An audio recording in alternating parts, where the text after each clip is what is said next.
Hey, Shalom, Sister Kate here. I am traveling and I just wanted to show you what is part of our middle of our country. Huge expanses of land. If you've never been out here, do yourself a favor and come out and check it out. And I know I'm in the car and so I can't give you a full range of view, but here, let me get my hand out of the way.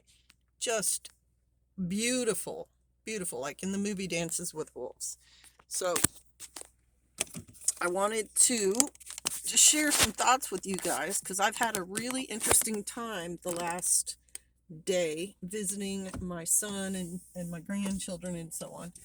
And my son is a big thinker, big talker. I don't know where he gets that, but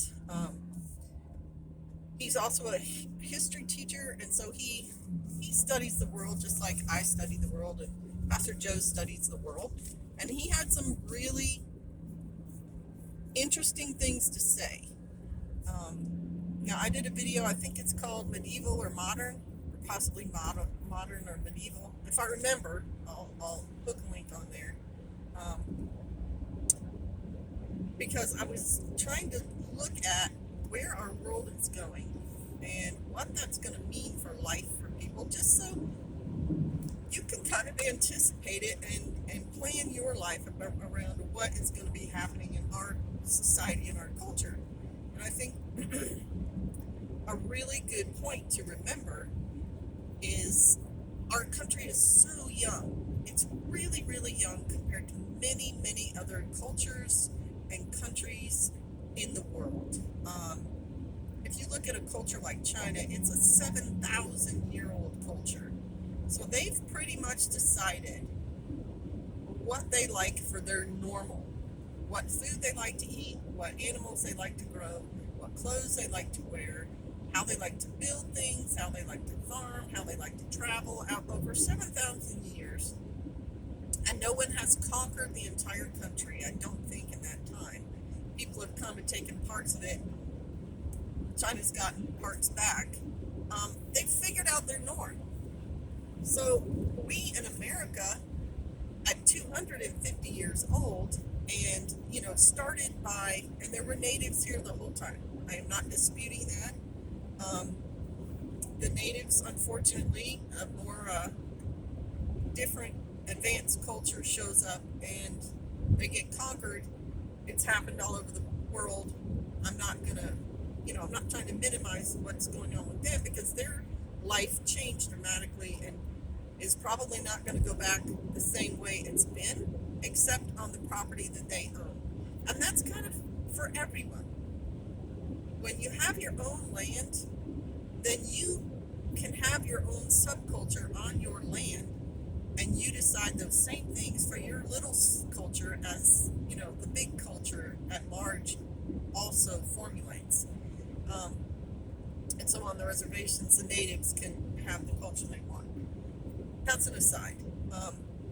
America as a country gets started by, first group, pilgrims, they show up, they're fleeing persecution, they're illegal aliens from Europe, and they want to establish a life, a community based on the Bible. Acts 2 Church. If you want to read about it, there's a book called Plymouth Plantation by William Bradford. It's his diary of their, first 50 years living there. And if you really want to know what happened, read that book. Anyway, 250 years is not a lot of time for a country. And if you look at the first 250 years of, say, China, or of England, or of, just pick a country in Africa, there's a lot of back and forth. There's a lot of instability as people feel out and compete with each other and try to come to the things that they can agree work.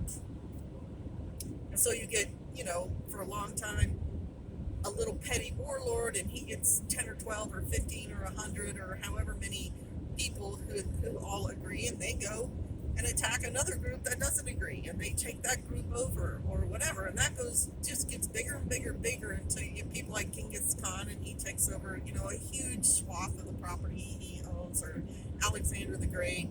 And in our time frame, people like Hitler who decide he's got the plan and he takes over a huge part of his area. That's how countries have been forming and storming and norming and performing since countries started. It's very rare for a country to just have stability year after year after year, unless you set up some guidelines and some rules, and that helps keep behavior and governments contained.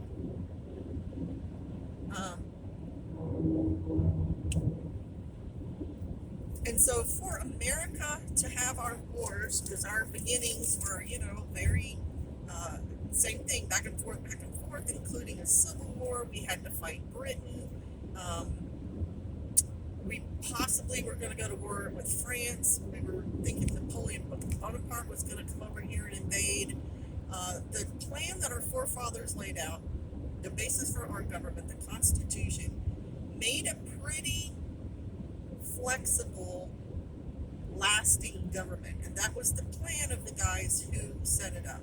And they didn't all agree on all the different points.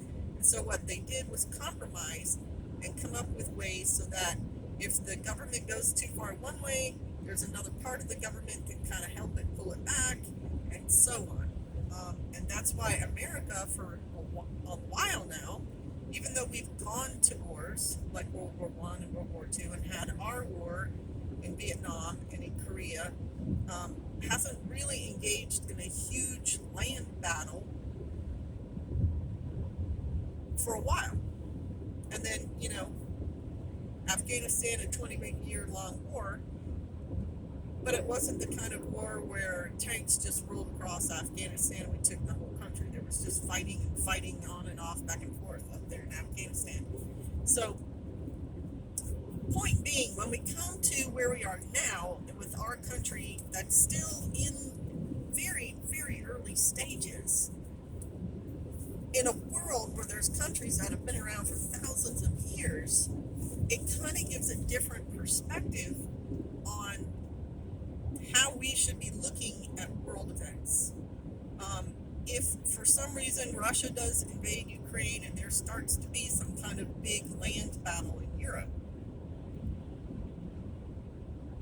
I don't think America should just jump in there, both feet into that, because it's not our area of influence.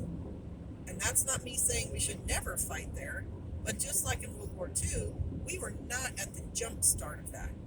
That was a local thing over in Europe, and then once our allies got in trouble and Japan bombed us, then we got involved. Because the thing about being in a war, yes, there's lots of people that make money, but it can be, it can make it at home. It's supposed to unite everybody, and we're all supposed to get behind the war effort. But there are parts of our country that don't want to be at war, don't think we should be involved, and it can cause instability at home in the countries who are at war. And so I think it would be a good mindset change. It would be a good perspective to look at events as they are happening right now with that in mind, that we're young, and what are we going to benefit from getting involved in another big war over in the other part of the world, over there in Europe, Eurasia, if you want to. Is that going to really benefit us, or should we just sit back and wait and see what happens? Let NATO, let allies, let people who live there do something. And now I'm going to switch gears, and I know it'll be a long video, so bear with me. Just pretend it's a live stream. My son was talking about how bad it is in North Korea. There was a lady on Joe Rogan who came out of North Korea, and she just told horror story after horror story about the conditions that North Koreans live in, and dead people everywhere, starvation everywhere, because it's a socialist state, expectation that your day is planned for you every single day, and that what the parents are teaching their children, the ones who survive, is how to hide how to be in secret, how not to be seen. Um, don't tell anybody anything. You scrabble for a living. Cannibalism is supposedly happening. Starvation. People are eating grasshoppers to survive. Terrible, terrible stuff. And his point was there's no one who's going to intervene over there and help them because they are under the boot heel of China. China is ruling and running North Korea and using North Korea for its own benefit. And according to this lady, testing out weaponry on the people there, getting all the natural resources out of North Korea, and because there's no allied country, anti-communist country in the area big enough to attack China, it's just going to keep going and going. And those poor North Koreans are going to keep suffering and suffering under this government that has risen up. And he has a point. I don't see America wanting to get into a big thing over North Korea with China because North Korea's been communist since, we were there in the 1950s. But I have a little bit take on things, and I could just be idealistic. And I'm not taking away from what my son is saying at all. But when there's big wheels and they keep turning and turning and turning, all it needs to stop the wheels is a little rock or a little piece of metal to get in there and make the grinding stop, and the whole machine will self-destruct. In half a mile, turn right onto Kansas 99 North, US 160 East. Okay, I will do that thing. So, all it takes is somebody to start unbalancing the system, and then the system starts to wobble, and then it will crash. Take the next right onto Kansas 99 North, US 160 East. Okay. And there are books and theories and everything about that, but sometimes it just takes that one person who says, Continue on Kansas 99 North for 19 miles. Not doing it and starts causing problems, and then someone else sees it causing problems, and that person who's sick and tired of that system too starts causing problems. And if you cause enough problems, you can start influencing things, and that's how communism works itself. Communists start small, and they start causing trouble in their area, and they keep doing that and making more and more people have to deal with them, and recruiting people to join their cause, and they upset parts of countries. They attack, they do bombings, or they take kidnap people and demand ransom, or they do their, protests and burn things, and it just starts leeching resources from whatever government they're in charge of. That's how Che Guevara and I forget the other gentleman's name overthrew a government in Cuba. They just, usually it's workers. They get workers who are doing hard labor jobs and not getting paid very much, who are not very happy. Those are the people who start siding with them, and they've got a little, complaint against the government, and it just starts there. And I just want to leave you with that thought. I'm going to continue on my trip. I hope everyone's blessed, and shalom.